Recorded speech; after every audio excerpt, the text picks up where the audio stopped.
여러분 진심을 담아서 인사하겠습니다. 하나님이 행복을 주실 겁니다.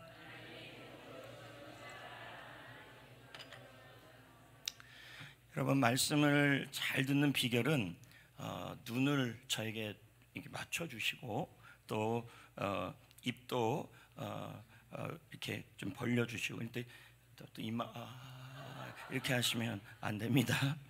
그리고 귀는 쫑긋해 주시고 토끼기가 되어 주시고 그 다음에 몸은 이렇게 흔들어 주시는데 계속 흔들면 또 안 됩니다. 적당하게 하시면 되겠습니다. 여러분 저는 2023년에 봤던 신문 기사에 황당한 도둑 이야기로 시작하려고 합니다. 이 도둑은요, 여러분 도둑은 주로 낮에 움직입니까? 밤에 움직입니까? 근데 이 도둑은 낮에 움직였습니다. 그리고 저 고층 아파트에 들어가 갖고요 침입을 했는데 여러분 사람들이 그 당시에 왔다 갔다 많이 했는데도요 이 금품을 훔치는데 아무 문제가 없었다는 거예요. 그래서 웬만하면 이 도둑질을 어떻게 하는지 방법을 신문에 잘 안 쓰는데 여러분 이거는 썼어요. 어떻게 썼냐고 했더니 봤더니 다른 게 아니더라고요. 이 사람의 도둑질의 비결은 사람들의 무관심이다. 이렇게 얘기하더라고요. 낮인데도 자, 우리는 주로 이제 이렇게 보진 않을 거 아닙니까? 뭐 제가 벽 타고 있네? 그럼 우리는 또 이렇게 생각할 수 있지 않습니까? 뭐 요즘 세상에 별의별 일이 다 있는데 뭐 아파트도 타는가 보다. 뭐 이렇게 생각할 수도 있었겠지만은 하도 일상이 바쁘니까 사람들이 무슨 일이 일어나는지 누가 뭘 훔치는지 그리고 뭐 이렇게 고층 아파트를 타고 올라가는지 그런 데에 관심이 없었다는 거예요. 그래서 그런 도둑질, 대낮에도 황당한 도둑질이 일어났다라는 거예요. 여러분 오늘 말씀과도 이게 직결이 됩니다. 우리 주님은 여러분 죄송하지만 도둑같이 오신다. 도적같이 오신다. 그런데 우리는 주님의 오심에 대해서 너무나 무관심하고 살아간다. 이게 오늘 말씀의 내용입니다. 말씀 제목은 부활의 소망, 오늘을 마지막같이. 이게 오늘 말씀의 제목입니다. 여러분 우리는 부활을 기억하며 살아가야 합니다. 오늘 말씀은 부활의 메멘토몰인데요. 왜 우리는 부활을 기억하며 살아가야 될까요? 이 부활의 소망이 없으면 참 슬퍼요. 근데 이 사실을 바울도 알았고 데살로니가 교회 성도들도 알았어요. 그래서 그들이 소망이 없어서 부활의 소망이 없어서 슬퍼하는 모습을 보이는 거예요. 그래서 본문 13절 말씀을 바울이 기록한 겁니다. 13절 읽어볼까요? 시작. 소망 없는 다른 이와 같이 슬퍼하지 않게 하려 함이라. 네, 그러면 이 내용이 데살로니가전서 4장 내용이고 또 우리 5장 내용 다 연결이 되는데요. 이들이 소망이 없으면, 부활의 소망이 없으면 우리는 너무 슬프다는 거예요. 이게 결론이에요. 그러면 왜 여러분 우리가 부활의 소망이 없으면 이렇게 슬플까? 여러분 부활이라는 게 뭔지는 아시죠? 네? 우리의 몸이 다시 변화되고 살아나는 게 부활 아닙니까? 그렇지 않아요? 제가 이제 이걸 성경에서 말하지 않고 허경영 같이 말하면 큰일 나죠. 허경영 씨는 제가 PD 수첩 봤더니 허경영 이름을 여기다 딱 붙여놓고 우유를 두면 이게 여러분 무병장수의 약이 된대요. 이거 한 병 되게 비싸요. 그리고 오래될수록 영험하대요. 이 약이. 우유가 여러분 다 썩은 걸 텐데 이걸 먹더라고요. 제 말은 지금 우리의 몸이 부활한다는 얘기는 허경영의 말이 아니라 성경에 써 있는 얘기예요. 할렐루야. 왜 부활의 소망이 없으면 우리는 이렇게 슬플까요? 두 가지 이유가 있어요. 첫째 이유가 있는데 우리가 나의 부모님, 나의 어머님, 나의 자녀, 친척, 교우 그분들이 다 돌아가실 때를 보면 그분들이 돌아가실 때 보면 나갈 때는 입관을 하고 운구를 해 가지만 그분들이 화장장에 가거나 땅 속으로 들어갈 때 이제 땅에 들어가면 육신이 썩을 것이고 화장장에 불에 들어가면 몸이 타버려서 죄로 나오니까 그때 무슨 생각이 드냐면 두 번 다시 손과 손으로 만날 수 없구나, 안을 수 없구나, 이런 것 때문에 슬픈 거예요. 그리고 두 번째 이유는 우리가 부활의 소망이 없다면 왜 그렇게 또 슬프냐면요, 우리의 몸은 여러분 중고예요, 새 차예요? 다 여러분 지금 한 살짜리 빼놓고는 다 중고입니다. 그렇지 않아요? 어떤 분은 중고 20년 오래 탔네요. 중고 30년, 중고 40년. 와, 여러분 가면 갈수록 우리의 몸이 좋아져요, 나빠져요? 병도 걸리죠, 아프기도 하죠, 늙어도 가죠, 그렇죠?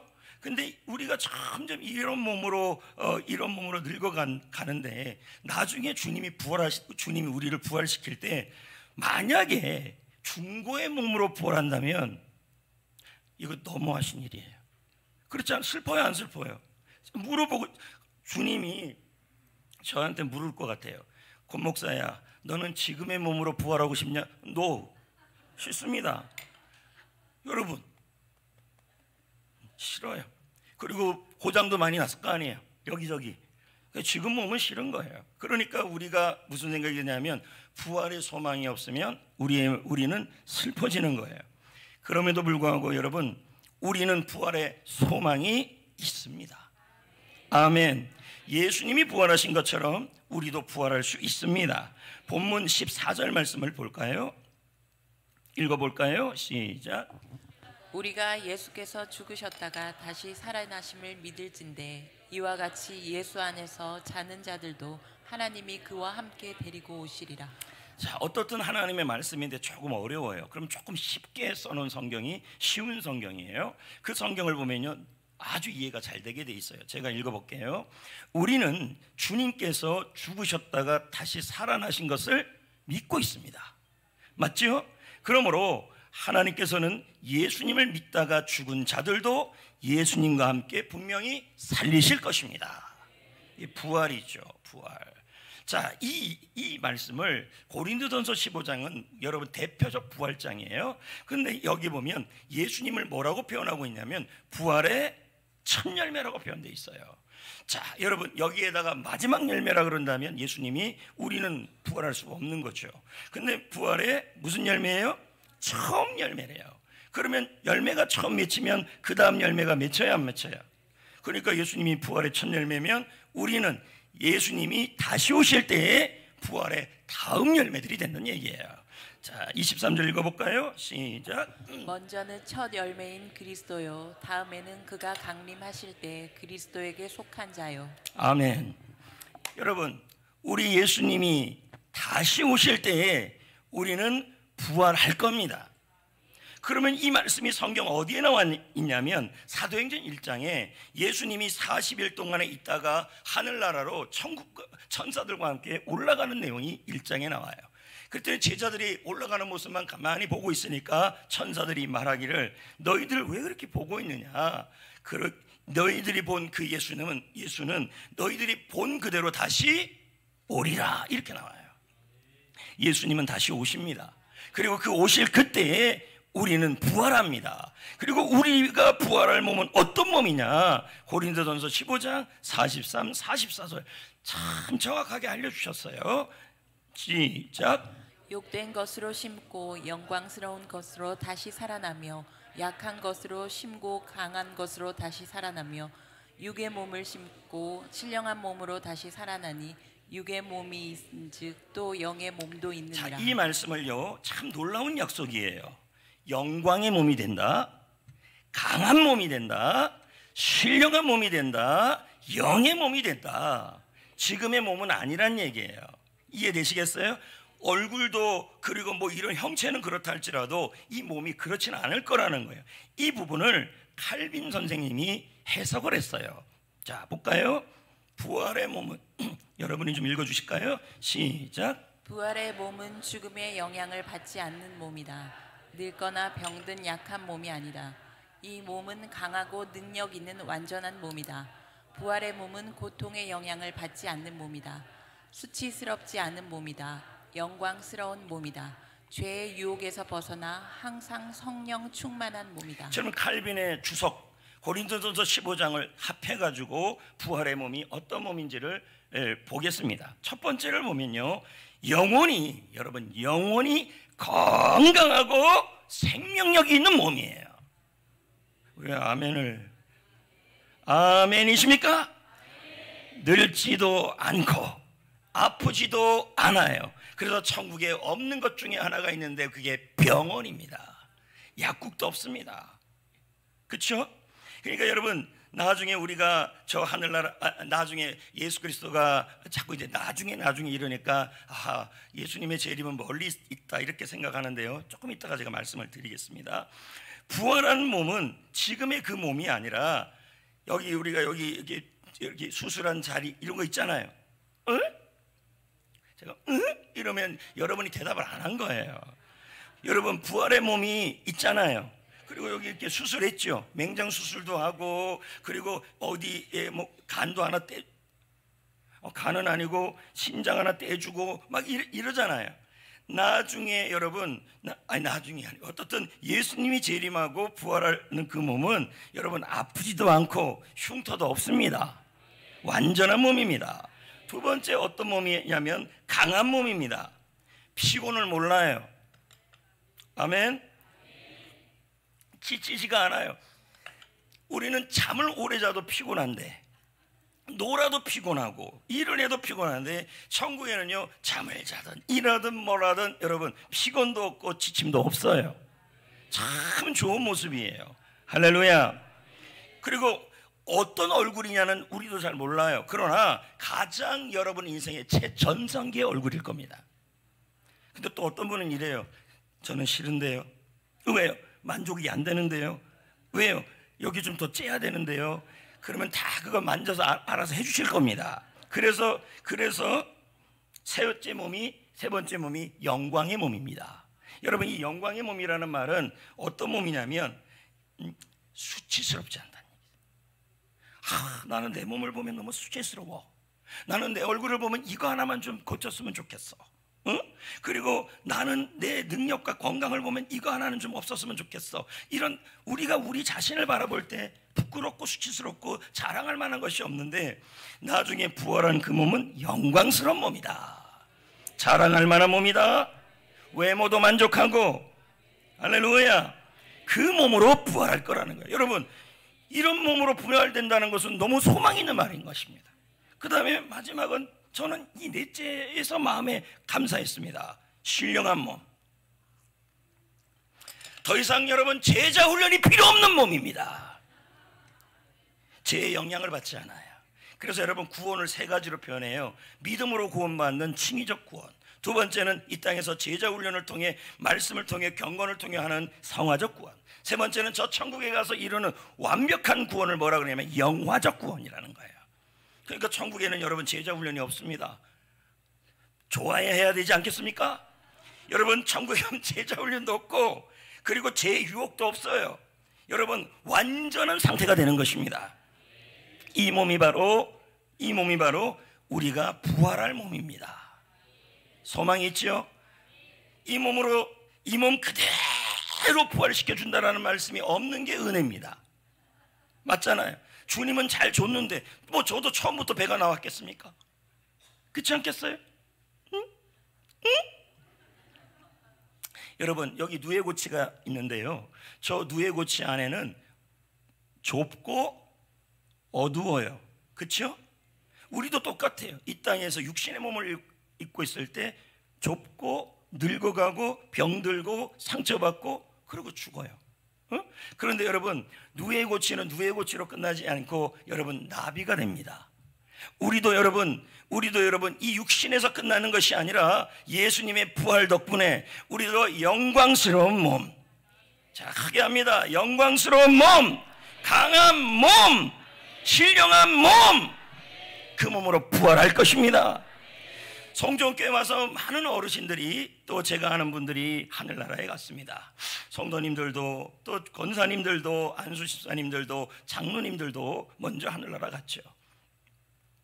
그러면서 장례를 치르다 보면 묘지에도 가고 화장터에도 가게 됩니다. 그러면 마지막 예배가 뭐냐면 화관 예배예요. 화관 예배는 어떤 예배냐면 묘가 있다면 땅에다가 관을 안치하는 것이고, 또 묘에서 안 한다 그런다면 화장터에서 그 관을 가루가 되도록 이렇게 하는 것입니다. 근데 제가 보니까 가족들이 잘 울음을 참아요, 예수 믿는 분들도. 근데 가장 많이 우는 때가 언제냐면 바로 이때였어요. 관이 땅에 들어갈 때, 두 번째는 관이 화장될 때, 그때 많이 우시더라고요. 왜 그렇게 울까 생각해 보면 이해가 되죠. 왜 그럴까? 왜 그러냐면요, 이제 육신이 이제 지나면 썩어질 것이고, 또 지나면 뭐가 되냐면 가루가 될 거라는 그것 때문에 가족들이 굉장히 많은 눈물을 흘려요. 그래서 화관 예배 때 꼭 드리는 설교가 뭐냐면 부활의 설교예요. 왜 그렇습니까? 육신의 몸은 볼 수 없지만 부활의 몸으로 만날 것입니다. 영광스러운 몸, 할렐루야, 신령한 몸, 제자 훈련이 필요 없는 몸, 아멘. 강한 몸으로요. 그리던 성도들 한자리에서 만나리. 어떻게 생각해 보면요, 우리가 이 부활이 없다면 우리 인생은요, 잠깐 있다 사라지는 그냥 한 줌의 흙이에요. 허무해요. 그래서 여러분 톨스토이가 말하지 않습니까? 읽어볼까요? 시작. 빵 없이 죽음을 맞는다면 모든 것이 허무로 끝나는 것 같다. 내가 살다가 이 육신을 가지고 살다가 내가 무덤 속으로 들어가고 화장터로 들어갑니다. 그렇다면 여러분 이대로 끝난다 그런다면 정말 허무합니다. 그런데 우리에게는 예수님이 부활해 주셨고 우리에게는 부활의 소망이 있기 때문에 여러분 우리는 허무한 게 아니라 소망이 있는 거예요. 여러분 이 일이 언제 일어납니까? 우리가 부활하는 이 일이 언제 일어납니까? 예수님이 다시 오실 때. 그러면 그날이 언제입니까? 언제입니까? 몰라요. 그날과 그때는 몰라요. 근데 중요한 것은 예수님이 재림하실 때 우리는 부활합니다. 순서가 있어요. 순서가. 누가 먼저 여러분 부활하냐면요, 먼저 주 안에서 하늘나라 가신 분들이에요. 오케이? 그리고 우리예요. 자 볼까요? 16, 17 주께서 시작. 주께서 호령과 천사장의 소리와 하나님의 나팔 소리로 칠이 하늘로부터 강림하시리니. 자 여기까지 보면요, 주께서 재림은요, 예수님이 오시면요 전 세계가 다 보이게 옵니다. 예? 허경영 같이 그러진 않아요. 지금 그 사람은 자기가 재림주라고 표현, 이렇게까지 왔어요. 그리고 얼마 전에 국회의원 선거 나왔잖아요. 재산신고 457억. 돈을 어디서 벌었냐? 여러분 국어원에 표시를 판 거예요. 야, 어떻게 그런 걸 믿지? 축지법을 쓴대요. 아이고, 내가 텔레비전 보니까 아나운서가 다리 들고 허경영이 다리 들었는데 자기가 하루 종일 들고 있었대요. 아이고, 아나운서가 더 길게 있더라고요. 이걸 어떻게 믿어요? 우리 주님은 여러분 큰 소리로 나 예수가 재림하신다.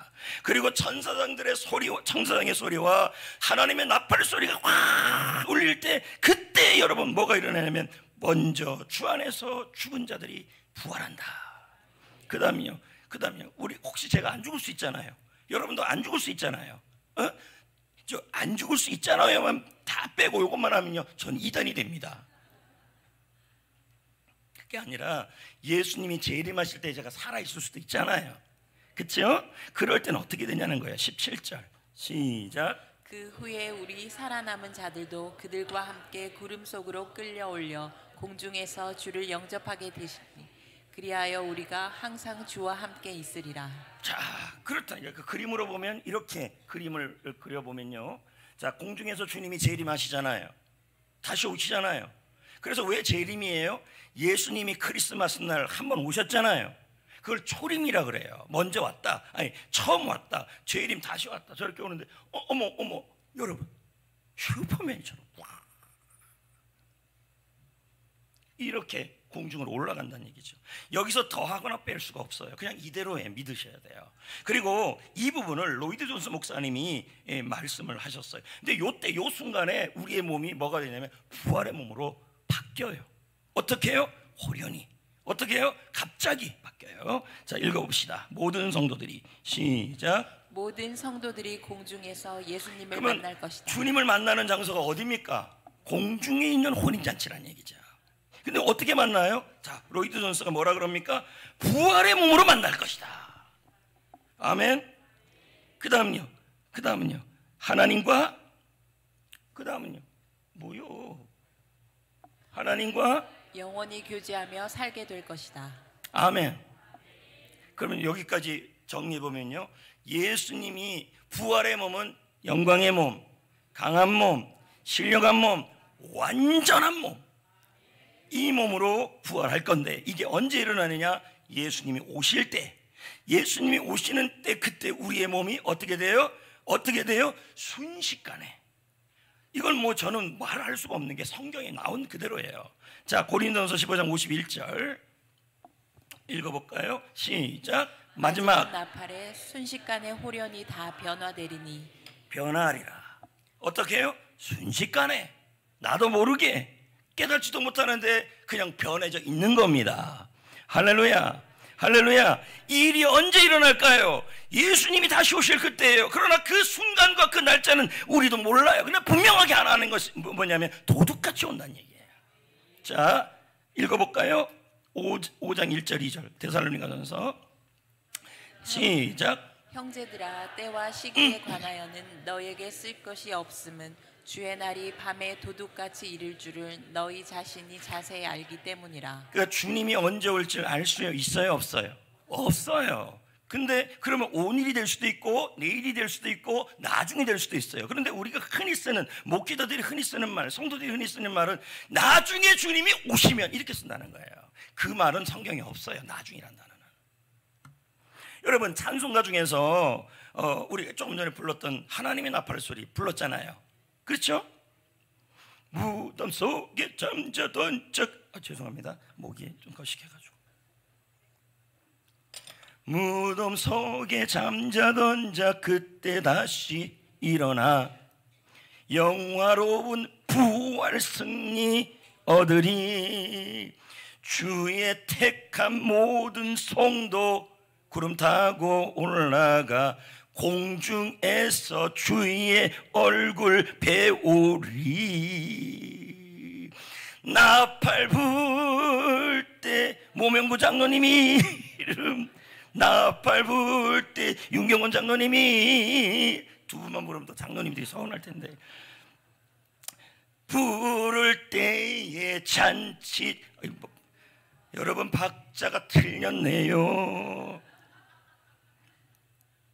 여러분, 제가 이 찬양을 불렀던 이유가 성경 말씀 그대로 옮겨놓은 찬송이에요. 그러면 여러분, 제 이름은 여러 가지 입장이 있어요. 무천년, 청년왕국이 없다. 전천년, 천년왕국 전에 예수님이 오신다. 후천년, 천년왕국 후에 예수님이 오신다. 헷갈려요. 여러분, 그 뭘로 합니까? 근데 우리 예장 합동안에서도요, 무천년과 후천년은 없어요.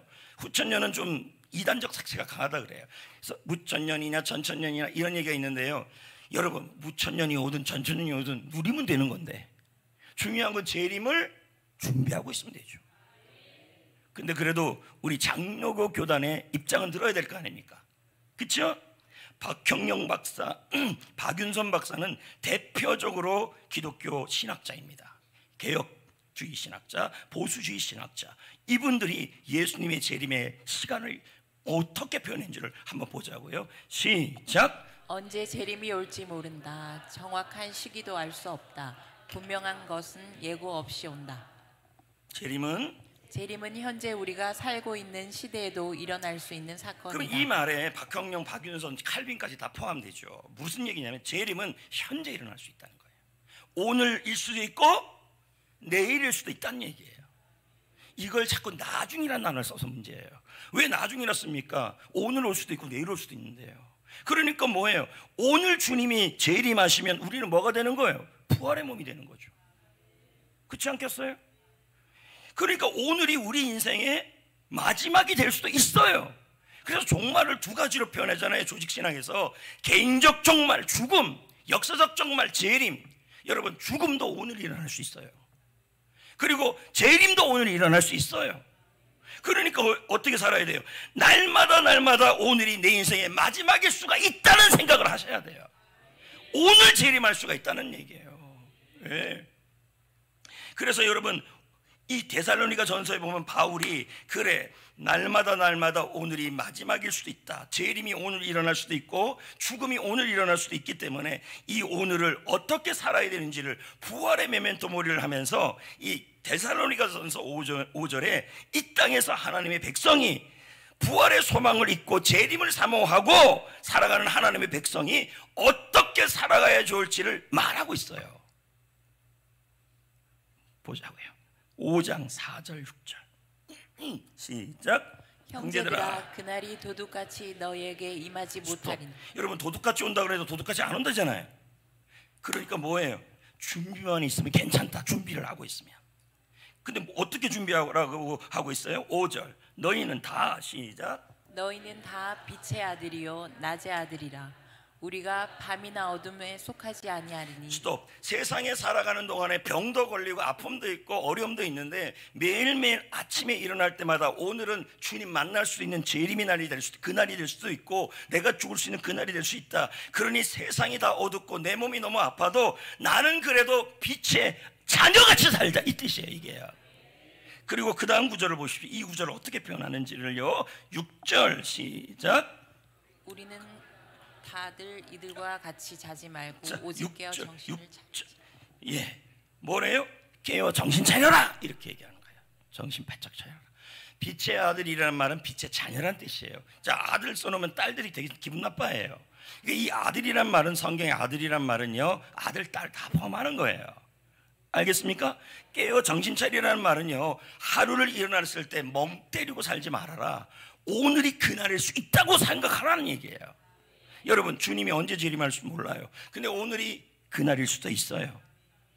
오늘 그날일 수 있어요. 몰라요, 여러분. 그거는 이렇게 생각하다가 여러분, 이렇게 생각하다가 오늘은 아니야, 오늘 아니야 무관심하다가 그 도둑이 턴 거 아닙니까?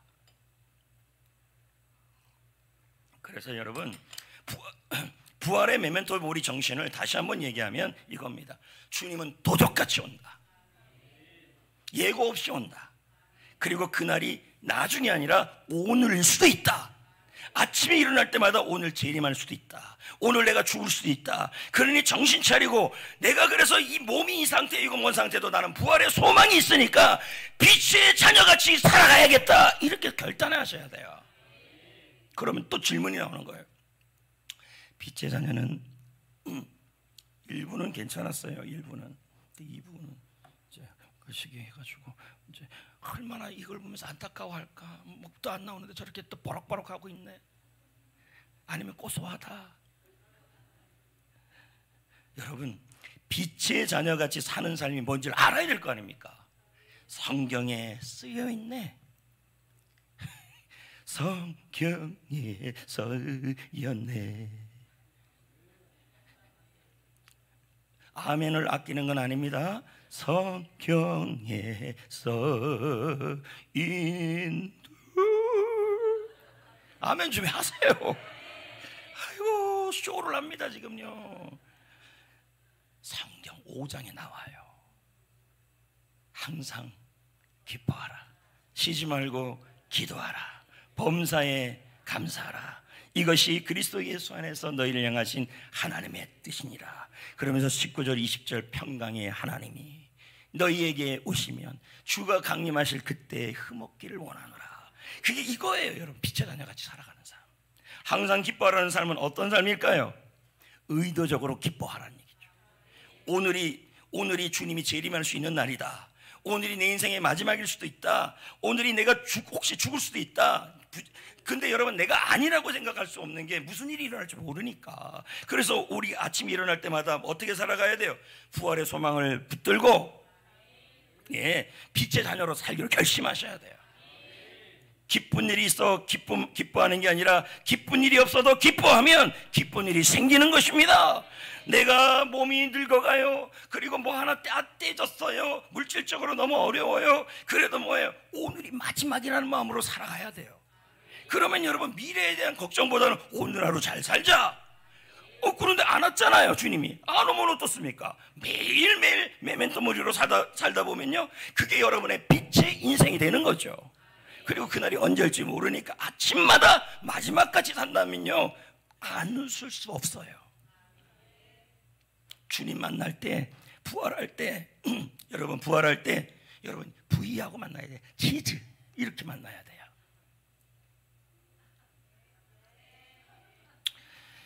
자, 이렇게 못 웃기는지 모르겠어요. 두 번째, 쉬지 말고 기도하라. 이건 뭐냐면요, 기도보다 앞서지 말아라. 그리고 기도로 시작하고 하루를 기도로 마쳐라. 이게 쉬지 말고 기도예요. 그리고 범사에 감사라는 말은 뭐냐면 모든 일을 다 모하며 감사를 달아라.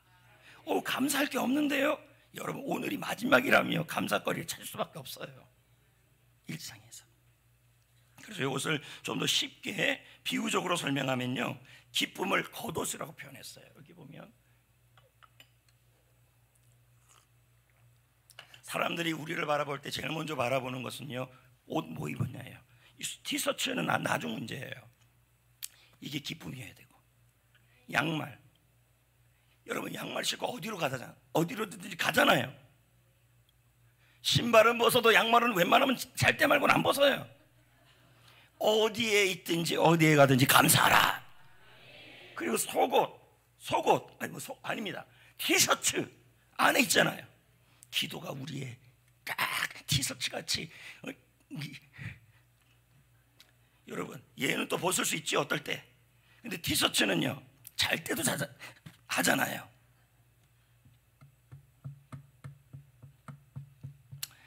기도는 우리가 늘 가슴에 품어야 된다. 아시죠? 그럼 여러분, 자 보세요. 우리가 오늘이 그날이라고 생각하고, 오늘이 인생의 마지막 날이라고 생각하고, 오늘 주님이 재림할 수 있다라고 생각하고, 여러분 오늘을 빛의 자녀같이 살아가면요, 우리 주님은 그 수고를 헛되지 않게 하시고 이 세상에서도 선물 주시고 저 하늘나라에서도 상을 주는 줄 믿습니다. 가끔 이런 생각할 때가 있어요. 이런 기도할 때 있어요. 주님, 제발 오늘은 오시면 안 됩니다. 성도들이 하나도 눈 온다고 교회를 안 와요. 오늘 오시면 큰일 납니다. 주님, 진짜 나 이런 기도 나올 때가 있어요. 주로 성도들이 잘 안 나올 때, 화창할 때, 그리고 추석 전에 배벨 때, 산소, 어떻든 가장 교회 안 나오는 날이 폭풍, 태풍. 그럼 저는 이제 생각하는 거죠. 오늘 오시면 큰일 나는데. 15장 58절 시작. 내 사랑하는 형제들아, 견실하며 흔들리지 말고 항상 주의 일에 더욱 힘쓰는 자녀들이 되라. 이는 너희 수고가 주 안에서 헛되지 않는 줄. 헛되다, 열매가 없다, 선물이 없다, 상이 없다. 그러나 헛되지 않다, 선물도 있고 열매도 있고 상도 있다. 이렇게 되는 거죠. 요즘 여러분, 기독교와 방송계에서 아주 핫한 청년이 한 분이 있어요. 그분이 누구냐면 위라클의 박위입니다. 박위. 이분은요, 교통사고로 하반신 마비가 됐다 그러더라고요. 이 아래가 다. 근데 하필이면 이게 모태신앙인데 술을 한 번도 안 먹었는데 이제 비정규직에서 정규직으로 바뀌는 그날 회식을 했는데 그날 처음 먹은 거예요. 떡이 되도록. 근데 그날 사고가 난 거예요. 그러니까 보세요. 무슨 일이 일어날지 몰라요. 오늘일 수도 있고 내일일 수도 있고. 근데 이분은요, 의사 선생님도 불가능하다 얘기했고 손도 못 움직였으니까. 그런데 뭐예요? 지금은 혼자 운전도 하고 있고 옷도 입고 밥도 먹어요. 그는 모든 순간이 기적이래요. 그러면서요, 많은 분들이 이 박이를 바라보면서 뭘 느끼냐면 파이팅을 해요. 제가 그분을 보면서 환경은 휠체어예요. 근데 환경은 다리를 못 움직여요. 그런데 그분은요, 빛의 자녀예요. 기뻐하고 있어요. 감사하고 있어요. 기도하고 있어요. 결혼도 못할 것 같은 인생이에요. 제가요, 약간 간증을 받는데 이 두 사람, 이 송지은이라는 자매가 남편감을 놓고 기도를 했대요. 근데 그 기도 제목이 다 떨어지는 게 박위래요. 그리고 저 사람이 교회 들어오는데 빛이 나더래요. 아이고. 근데 또 얘는 또 송지은을 바라보면서 또 그랬대요. 여러분, 인생 망할 수밖에 없는 인생이에요. 그런데 결혼도 잘했죠. 상. 이분의 영상을 제가 좀 편집을 좀 해봤어요. 한번 봅시다. 제가 28살 때 운이 좋게 취업을 하게 됐어요. 내 인생이 이렇게 풀려가는구나. 과음을 한 나머지 정신을 잃었고 추락하는 사고가 있었어요. 일단은 전신마비가 되면 앉아있는 것조차가 어렵고 덩굴에 걸려서 몸이 튕겨 나가서 넘어지는 것도 많았고, 저는 이제 30살짜리 아기가 된 거예요. 모든 활동, 의사 선생님은 항상 불가능하다고 했어요. 불가능하다. 얘가 다치고 한 2년 동안 안 움직였어요. 이렇게. 제가 지금 이 왼쪽 손가락, 엄지손가락이 움직이거든요. 그러니까 이런 느낌이에요. 그러니까 아무리 힘을 줘도 안 움직이는 데다 힘을 주는 거예요. 계속. 정말 진짜 정말 미친 듯이 재활했던 것 같아요. 정말 내가 독립적으로 인생을 살아갈 수 있다고 생각할 때까지는 내가 죽어라 운동을 해야겠다라는 생각을 했어요. 팔을 처음에 못 올렸으니까 맨손으로 팔을 올리는 연습을 하고, 나중에 그 중력을 좀 이길 때쯤 되면 정말 모래주머니 막 0.5kg, 1kg를 차고 팔을 올리는 연습을 하고 삶에서. 저는 너무 건강했던 사람이고 내 삶은 내가 노력만 하는 만큼 이루어진다 정도로 생각하면서 살았던 것 같아요. 근데 제가 전신마비가 되고 일상의 기능을 다 상실했잖아요. 제가 할 수 있는 것들이 만약에 100이었다면 한 99가지를 못하게 된 거거든요. 전신마비가 되고 나서 당연하다고 생각했던 것들이 불가능해졌을 때, 처음으로 숟가락을 이용해서 내가 혼자서 국을 퍼먹었을 때 그때 느꼈던 감사, 젓가락을 이용해서 내가 라면을 먹었을 때 그 맛, 그런 것들이 감사하게 된 거죠. 여러분, 지금 자신에게 없는 것, 남과 비교해서 부족한 것들을 바라보지 마시고 자신에게 있는 것, 그리고 지금 누리고 있는 것들을 바라보셨으면 좋겠어요. 현재 고난의 상황에 처했을지라도 감사할 줄 아는 마음을 가지면 위기를 기회로 바꿀 수 있는 힘이 생깁니다. 사람들은 기적이라고 하면 뭔가 초현실적인 현상을 생각을 해요. 아니요. 기적은 지금 제가 살고 있는 삶, 그리고 당신의 삶 그 자체입니다.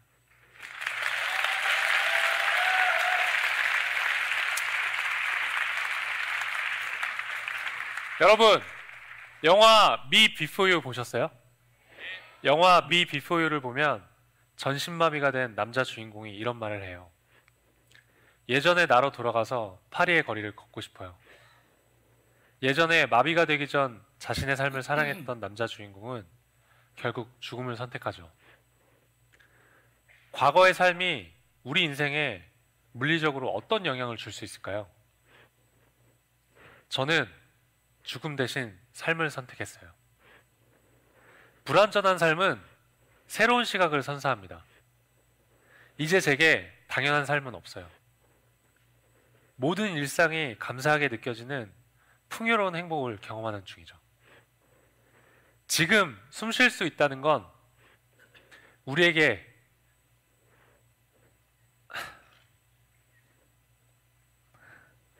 왜 그러냐?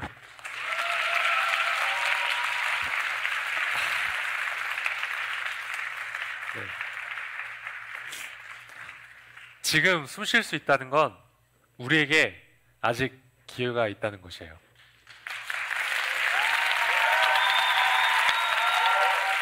우리 모두에게 기적을, 미라클의 박이었습니다. 감사합니다.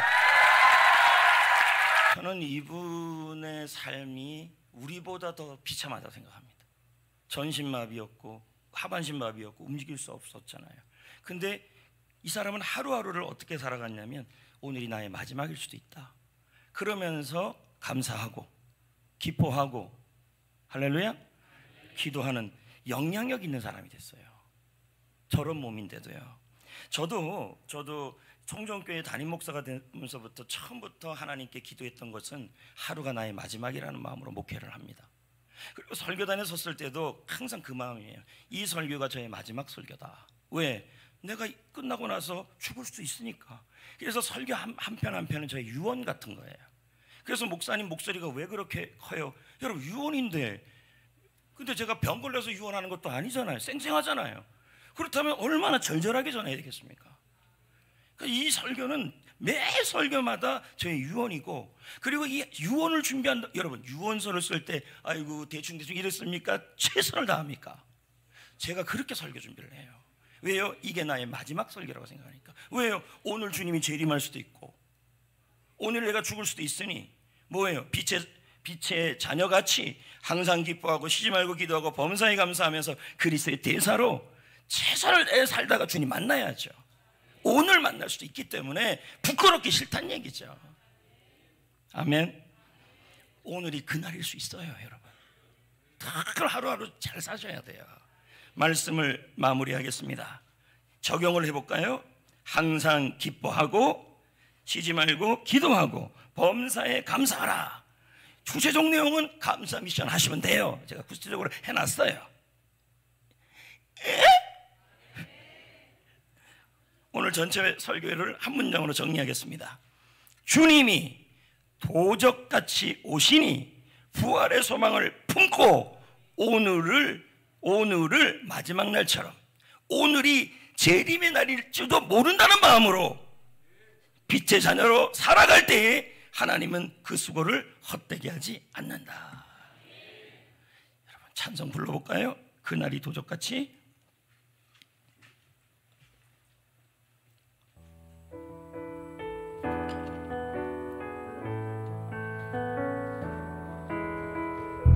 그날이 도적같이 이룰 줄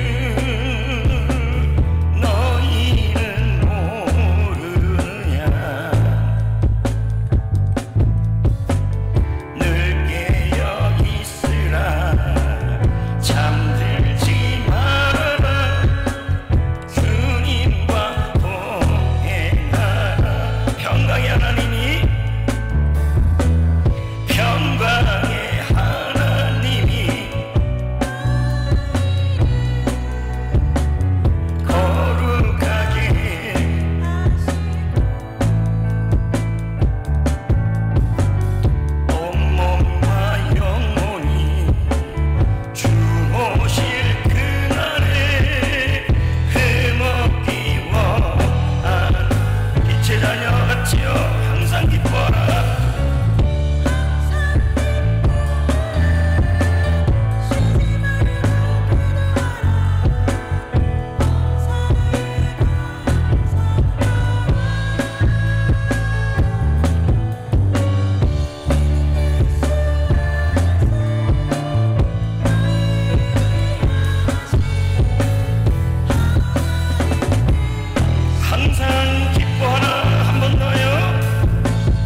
메멘토 모리로 살아갑시다. 제가 잠깐 여러분을 위해 기도하겠습니다.